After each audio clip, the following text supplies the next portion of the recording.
حضرت انس رضی اللہ تعالیٰ عنہ سے بیان کرتے ہیں کہ حضور نبی اکرم صلی اللہ علیہ وسلم ایک صدور سے ٹیک لگا کر خطبہ دیتے تھے.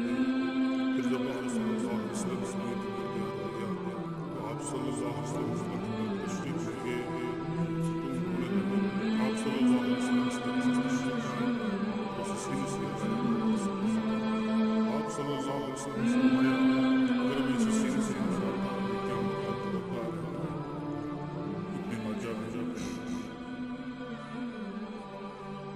سنن دارمی میں حضرت جابر رضی اللہ تعالیٰ عنہ سے مروی ہے کہ وہ ستون کے رونے کی آواز تمام اہل مسجد نے سنی اور اس کا رونا سن کر حضور نبی اکرم صلی اللہ علیہ وسلم اس کے پاس تشریف لائے اور اس پر اپنا دست شفقت پھیرا تو وہ پرسکون ہو گئی. آواز صاحب کہنے لگی اگر حضور نبی اکرم صلی اللہ علیہ وسلم اس کے پاس تشریف نہ لاتے یہ قیامت تک روتا ہے.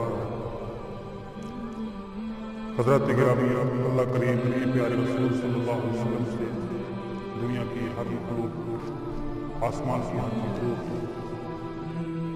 سمندروں کی ہر مخلوق نبی اکرم صلی اللہ علیہ وسلم سے پیار کرتی ہے.